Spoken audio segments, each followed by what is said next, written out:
Bismillahirrahmanirrahim. Assalamu alaikum. My name is Ahmed Nadeem and I'm your teacher for statistics. Students, chapter number 12 estimation को हम study कर रहे हैं और last lecture में हमने confidence interval for difference between population means understand किया था, उसके डिफरेंट कॉन्सेप्ट्स को देखा था और डिफरेंट फार्मूलाज को अंडरस्टैंड किया था। आज हम उन्हीं फार्मूलाज को यूज़ करके कुछ प्रैक्टिस क्वेश्चंस को सॉल्व करेंगे। तो चलिए बोर्ड की तरफ चलते हैं और अपने क्वेश्चंस की स्टेटमेंट्स को अंडरस्टैंड करते हैं। क्वेश्चन की स्टेटमेंट देखेंगे। Consider the data n1 is equals to n2 is equals to 100, यानी दो आपके पास सैंपल साइजेस, यानी दो सैंपल्स हैं, उनके साइजेस अवेलेबल हैं n1 और n2 और दोनों का इक्वल साइज है और वो है 100। फर्स्ट सैंपल से जो मीन कैलकुलेट किया गया है वो है x1 बार, दैट इज 345, और x2 बार सेकंड सैंपल से कैलकुलेट किया गया है और उसका आंसर है 340। ठीक हो गया। अब फर्स्ट पॉपुलेशन से जो वेरिएंस कैलकुलेट किया गया है उसकी वैल्यू है sigma 1 square is equal to 196, और सेकंड सैंपल के हवाले से जो पॉपुलेशन हमने जहां से जिस पॉपुलेशन से सेकंड सैंपल जनरेट किया था उस पॉपुलेशन का जो वेरिएंस है वो क्या है, सिग्मा स्क्वायर 2 यानी 204। ठीक है। अब इस सारी इंफॉर्मेशन को आपने यूज करना है और कैलकुलेट करना है, डिटरमिन करना है 95% and 99% confidence limits for the true difference between the population means, यानी पॉपुलेशन मीन्स का जो ट्रू डिफरेंस है उसके लिए आपने दो कॉन्फिडेंस इंटरवल्स जो है वो कैलकुलेट करने। सो प्रोसीजर को मूव करेंगे। पहले एक दफा लाइन अप करते हैं अपने क्वेश्चन को कि जो आपके पास गिवन इंफॉर्मेशन थी कि पॉपुलेशन 1 के हवाले से अगर मैं देखूं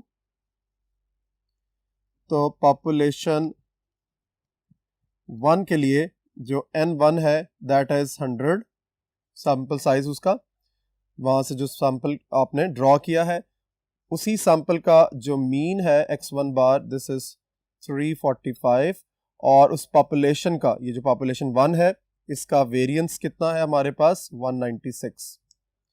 इसी तरह पॉपुलेशन 2 के लिए, पॉपुलेशन 2 इसके लिए जो सैंपल साइज हमने जो सैंपल ड्रॉ किया है n1 वो भी 100 है क्योंकि हमें बताया गया कि इक्वल है। उसके बाद इसके सैंपल का जो मीन है, देखिए यहाँ पर 1 के बजाय 2 हो जाएगा, इसकी रीज़न ये है कि पॉपुलेशन 2 से है। सो x2 बार जो है वो 340 है। इसी तरह सिग्मा स्क्वायर 2 इसकी वैल्यू हमारे पास 204। सो आपकी इंफॉर्मेशन जो है वो लाइन अप हो गई है। अब आपको फॉर्मूले के मुताबिक कुछ कैलकुलेशंस को परफॉर्म करना है। सो यहाँ से देखें, अगर हम फर्स्ट पार्ट लेते हैं, फर्स्ट पार्ट आपका है 95%। सो 95% कॉन्फिडेंस इंटरवल,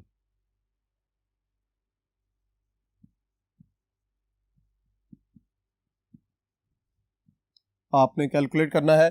तो उसके लिए हमारे पास 1 माइनस अल्फा की वैल्यू हो गई 0.95। सिमिलरली अल्फा को जब हम कैलकुलेट करेंगे इट वुड बी 0.05, और अल्फा बाय 2 देखेंगे इट वुड बी 0.025, और जब 1 माइनस अल्फा बाय 2 हम करेंगे दैट वुड बी 0.975। और आपको आइडिया है इसका कि जब हम z की वैल्यू कैलकुलेट करते हैं, z1 minus alpha by 2 is equal to z.975, और टेबल पे जब हम इसको देखेंगे तो इट इज 1.96। देखिए हर क्वेश्चन के अंदर इन स्टेप्स को करना बहुत जरूरी है ताकि आपकी अंडरस्टैंडिंग बिल्टअप होती रहे, आप रिवाइज अच्छे तरीके से करते रहे। सो 95% कॉन्फिडेंस इंटरवल के लिए हमने z1 माइनस अल्फा बाय 2 की वैल्यू 1.96 कैलकुलेट कर लिया।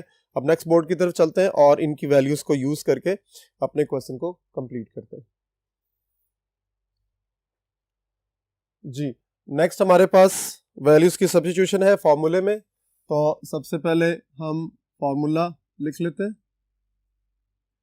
फॉर्मूला है आपके पास जो हमने लास्ट लेक्चर में भी अंडरस्टैंड किया था, x1 bar minus x2 bar minus plus z1 minus alpha by 2 sigma 1 square over n1 plus sigma 2 square over n2 and square root of this fraction. So values को put up करेंगे। हमें जो given information थी वो क्या थी, x1 बार की value 345 minus x2 बार की वैल्यू है 340, उसके बाद minus plus z1 minus alpha by 2 हमने कैलकुलेट किया 1.96, सिग्मा 1 स्क्वायर की value 196 divided by n1 is 100 plus sigma 2 square की वैल्यू है 204। ये लास्ट बोर्ड पर जो हमने क्वेश्चन की स्टेटमेंट पढ़ी थी हमने लिस्ट आउट किया था ये सारी इंफॉर्मेशन को, ठीक है। उसके बाद हमने इसको कैलकुलेट करना है, तो आप लोग भी कैलकुलेटर निकालें, 1 बाय 1 इसको सॉल्व करते हैं। पहले फ्रैक्शन जो स्क्वायर रूट के अंदर आपको नजर आ रही है इसको सॉल्व करेंगे और उसके बाद जो है वो हम बाहर की तरफ आएंगे और इसको कैलकुलेट करेंगे। सो 196 अगर हम इसका एलसीएम ले लेते हैं तो क्वाइट बेटर, 1 बाय 100 कॉमन आ जाएगा, तो it is much better 196 plus 204 divided by 100, so it is 4 और 4 का स्क्वायर रूट क्या होता है 2, सो 1.96 को मल्टीप्लाई करेंगे 2 के साथ तो आपके पास आंसर क्या एग्जिस्ट करेगा, माइनस प्लस इस पूरे फैक्टर का आंसर जो है वो हमने कैलकुलेट किया है, दिस इज 3.92 और जब 345 में से 340 माइनस करेंगे तो इट वुड बी 5। सो अब हम क्या करेंगे, एक दफा वैल्यू को प्लस करेंगे और एक दफा माइनस करेंगे, तो माइनस वाली पहले लिखेंगे, 5 माइनस 3.92 इट इज 1.08 और एक दफा ऐड करेंगे 5 प्लस 3.92 दैट इज 8.92। सो दो आपके पास लिमिट्स आ गई हैं, this is lower limit, this is upper limit, so हम ये कह सकते हैं hence confidence interval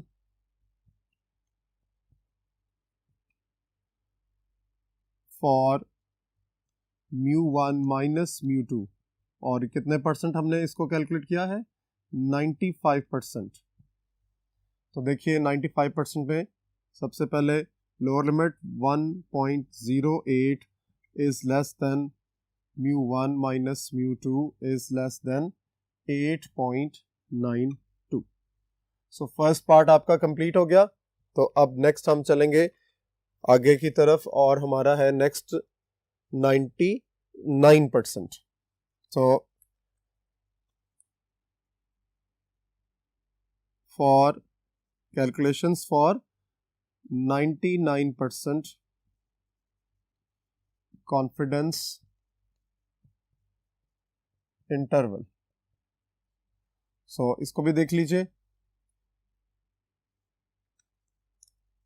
1 minus alpha is 0.99, so alpha is equals to 0.01 और जब आप इसको डिवाइड करेंगे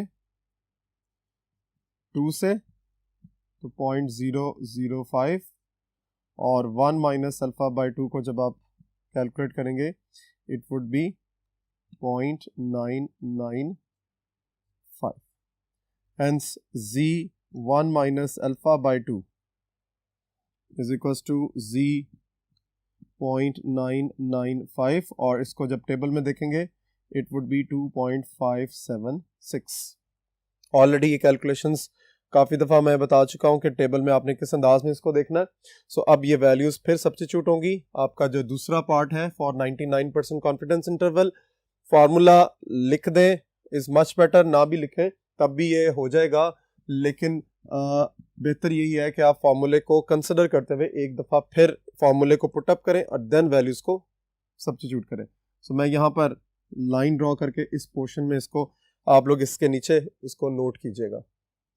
सो x1 bar minus x2 bar minus plus z1 minus alpha by 2 sigma 1 square over n1 plus sigma 2 square over n2 और उसका square.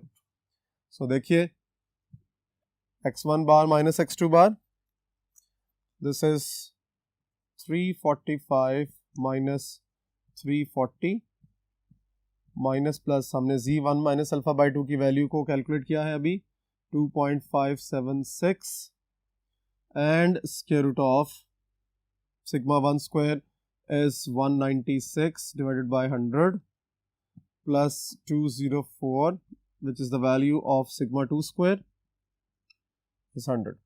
अब तो आप गौर से देखिए, हमने जब यहाँ पर इस फैक्टर को सॉल्व किया था तो ये पूरा का पूरा स्क्वायर रूट ऑल फ्रैक्शंस, दोनों जो फ्रैक्शंस हमारे पास अवेलेबल है, इसको सॉल्व करने के बाद आंसर 2 आया था। सो हम डायरेक्टली अपनी कैलकुलेशंस को रिड्यूस करते हुए कैलकुलेशंस को परफॉर्म करेंगे। 2.576 को मल्टीप्लाई कर देंगे 2 के साथ तो हमारा आंसर आ जाएगा। इसको अगर सॉल्व करें, this is 5 minus plus it is 5.152। So next procedure, पहले माइनस कर देंगे 5 माइनस 5.152। सो वैल्यू आपकी आ जाएगी -0.152 और जब आप ऐड करेंगे 5 प्लस 5.512 इट इज 10.512। सो देखिए हेंस कॉन्फिडेंस इंटरवल जो कि 99% आपने कैलकुलेट करना था, that would be -0.152 is less than mu1 minus mu2 is less than 10.512। So आपने एक ही क्वेश्चन में दो डिफरेंट कॉन्फिडेंस इंटरवल्स जो कि 95% और 99% थे, दोनों को कैलकुलेट कर लिया। नेक्स्ट बोर्ड की तरफ चलते हैं और इसी तरह का एक और न्यूमेरिकल क्वेश्चन अंडरस्टैंड करते हैं।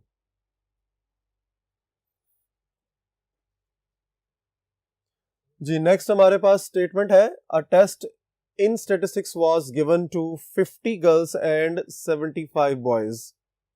ठीक है, ऑब्वियसली माइंड के अंदर रखना है कि अगर हम गर्ल्स और बॉयज की बात करें, 50 गर्ल्स और 75 बॉयज की बात करें, तो फिर ये सैंपल की बात हो रही है। बहुत इंपॉर्टेंट कॉन्सेप्चुअल क्वेश्चन है, आपने बहुत अच्छे तरीके से इसकी स्टेटमेंट को क्लियर करना है। 50 गर्ल्स और 75 बॉयज जो है वो सैंपल साइजेस हैं, क्योंकि याद रखिए ये बिल्कुल क्लियर माइंड के अंदर रखना है कि किसी पर्टिकुलर कॉलेज के अंदर या किसी इंस्टीट्यूशन के अंदर बॉयज और गर्ल्स की तादाद जो है वो इस तरह नहीं होती है। सो ये एक स्मॉलर पार्ट है, रिप्रेजेंटेटिव पार्ट है, जो कि बहुत से बॉयज में से 75 बॉयज को टेस्ट दिया गया, इसी तरह बहुत सी गर्ल्स में से 50 गर्ल्स को स्टैटिस्टिक्स का टेस्ट एक दिया गया है। अब 50 गर्ल्स ने, अगर हम इसको थोड़ा सा लिस्ट आउट भी साथ साथ करते जाएंगे तो थोड़ा सा हमारे लिए आसान होता जाएगा। सॉल्यूशन में हम इसको बिल्टअप करेंगे कि हमारे पास फर्ज कर लें गर्ल्स को हम ये कह देते हैं N1 और सैंपल साइज है 50 और बॉयज का N2 है, इसको हम 75 कह देते हैं। ठीक है, अब girls made an average grade of 76, यानी गर्ल्स जो 50 गर्ल्स थी उन्होंने जो एवरेज ग्रेड बिल्टअप किया वो क्या था। सो उसको हम x1 बार लिखेंगे एंड दैट वाज 76 मार्क्स है ऑब्वियसली।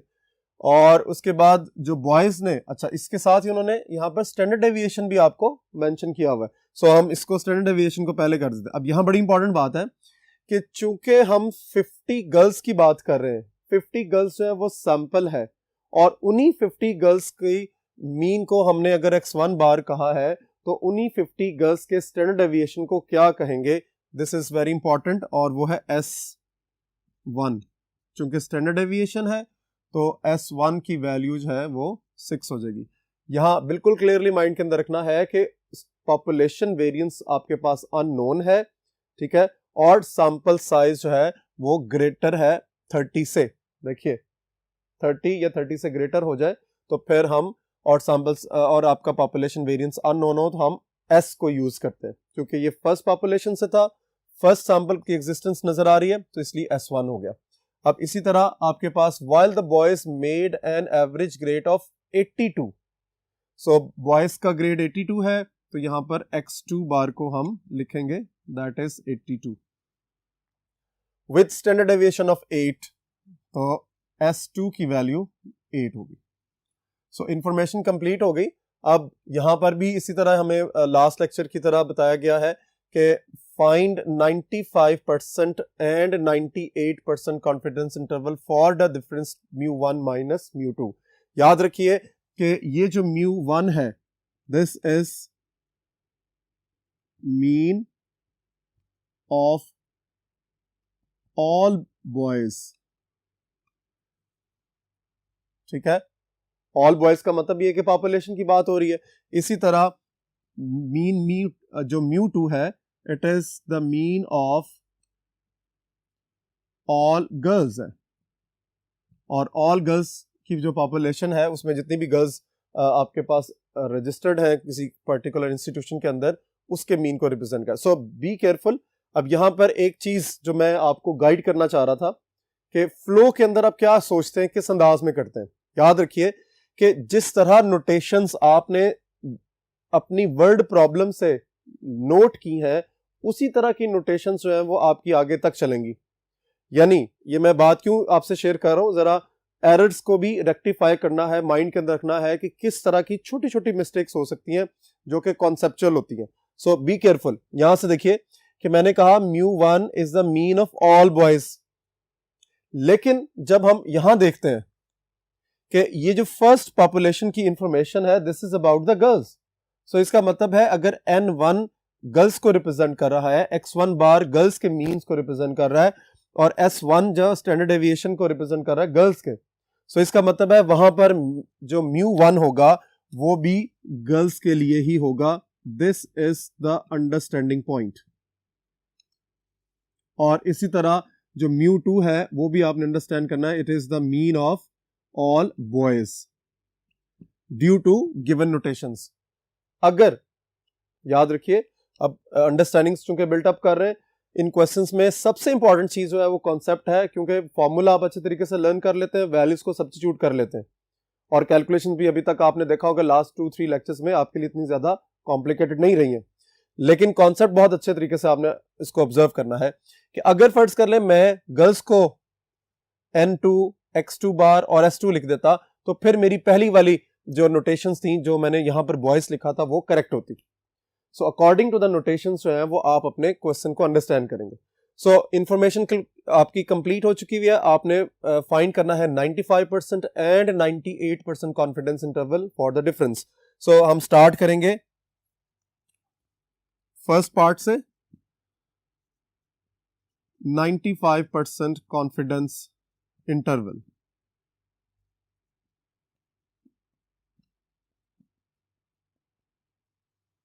ठीक हो गया। अब उसी तरह सॉल्व करेंगे। 1 माइनस अल्फा की वैल्यू है 0.95, अल्फा की वैल्यू यहां से जो जनरेट होगी that would be 0.05, alpha by 2 is 0.025 and 1 minus alpha by 2 is equals to 0.975. Hence, Z1 minus alpha by 2 would be Z.975 and that is equals to 1.96. So, आपने Z को calculate कर लिया। अब यहां से देखिए एक बड़ी इंपॉर्टेंट बात कि हमने Z को क्यों यूज किया, क्योंकि एक तो सैंपल साइज आपके पास लार्ज था, ग्रेटर देन 30 था, और दूसरा आपके पास पॉपुलेशन का जो स्टैंडर्ड डेविएशन अननोन है। ठीक है, अननोन है लेकिन सैंपल साइज लार्ज है, इसलिए हमने Z स्टैटिस्टिक्स को यहाँ पे Z वेरिएबल को यूज किया है। अब नेक्स्ट फॉर्मूला होगा हमारा, यहां से इसको शुरू कर देते हैं। फॉर्मूला देखिए एक बड़ी इंपॉर्टेंट और बात यहाँ पे नोट कीजिए कि आपने इसको कंजस्टेड नहीं करना। मेरे पास क्योंकि यहाँ स्पेस अवेलेबल है बोर्ड पर, मैं चाहता हूँ कि आपकी अंडरस्टैंडिंग 1 to 1 जो है वो व्यू आपका क्लियर हो, इसलिए नेक्स्ट बोर्ड की तरफ मैं मूव नहीं करता। अक्सर मैं यहाँ पर आपको जो भी स्पेस अवेलेबल होती है वहां पर गाइड कर देता हूँ ताकि आप इजीली कंपैरिजन करके अपनी कैलकुलेशंस को क्लियर कर सकें। सो आपने लेकिन घर में क्या करना है कि इसके नीचे आपने फॉर्मूला लिखना है और आगे उसकी कैलकुलेशंस को परफॉर्म करना है ताकि एक स्मूथनेस जो है वो पोर्ट्रेट फॉर्म के अंदर आपको नजर आए। सो फॉर्मूला पहले लिखेंगे, x1 bar minus x2 bar minus plus z1 minus alpha by 2 and square root of s1 square over n1 plus s2 square over n2। So values को सब्स्टिट्यूट करेंगे, ठीक है। आपके पास x1 बार की वैल्यू 76 है, x2 बार की वैल्यू 82 है। देखिए जो इससे पहले भी मैंने बात बताई थी कि आपने कोशिश करनी है कि ये डिफरेंस जो है वो हमेशा पॉजिटिव रहे। तो चूंकि हमारे पास x2 बार की वैल्यू लार्जर आ रही है तो मैं यहाँ पर फॉर्मूले को चेंज कर देता हूँ और वो है x2 बार माइनस x1 बार। यहाँ चूंकि स्क्वायर्स हैं प्लस है इसलिए इस फैक्टर को अगर इंटरचेंज कर भी दें तो कोई फर्क नहीं पड़ेगा, तो हम उसको लिखा रहने देते हैं। अब देखिए वैल्यूज को आपने सब्स्टिट्यूट करना है, पुटअप करना है। x2 bar is 82 minus x1 bar is 76, z1 minus alpha by 2 की वैल्यू है 1.96 और square root of s1 square. s1 square का मतलब है ये देखिए s1 स्क्वायर अगर आप कैलकुलेट करेंगे तो 36 होगा और s2 स्क्वायर कैलकुलेट करेंगे तो वो 64 हो जाएगा। सो 36 divided by n1 is 50 plus s2 square 64 divided by 75। सो हम पहले फ्रैक्शन को सॉल्व करेंगे जो स्क्वायर रूट के अंदर है। कैलकुलेटर्स आप लोग भी निकाल लें। सो 36 divided by 50 plus 64 divided by 75 और फिर हम इसका स्क्वायर रूट ले लेंगे और बाहर मल्टीप्लाई कर देंगे 1.96 के साथ। तो आपके पास जो फाइनल आंसर आएगा दिस वुड बी 2.4585 और 82 में से 76 माइनस करेंगे, 82 माइनस 76 इट इज 6। सो आपके पास कॉन्फिडेंस लिमिट्स जो हैं वो क्या आएंगी, 6 में से माइनस करेंगे 2.4585 इट इज 3.5415 और फिर 6 में ऐड करेंगे 2.4585 so this would be 8.4585। Hence आप ये कह सकते हैं 95% confidence interval for mu1 minus mu2 is क्या होगा जी, 3.5415 is less than mu1 minus mu2 is less than 8.4585। ठीक है जी। स्ट्रक्चर को अंडरस्टैंड करें, गौर से देखिए कि आपको प्रीवियस क्वेश्चंस में और इस क्वेश्चन के स्ट्रक्चर में किसी किस्म का कोई भी डिफरेंस नजर नहीं आ रहा होगा, लेकिन ये जो अंडरस्टैंडिंग है कि आपने अपनी स्टेटमेंट से किस तरह डेटा को कॉपी करना है, this is the important one. इस क्वेश्चन को बहुत अच्छे तरीके से प्रैक्टिस करें और आने वाले क्वेश्चन में इन फॉर्मूलास ने दोबारा इस्तेमाल होना है और प्रैक्टिस करने के बाद इनको अच्छे तरीके से रिवाइज भी करें। इंशाल्लाह नेक्स्ट लेक्चर में मुलाकात होगी। अल्लाह हाफिज।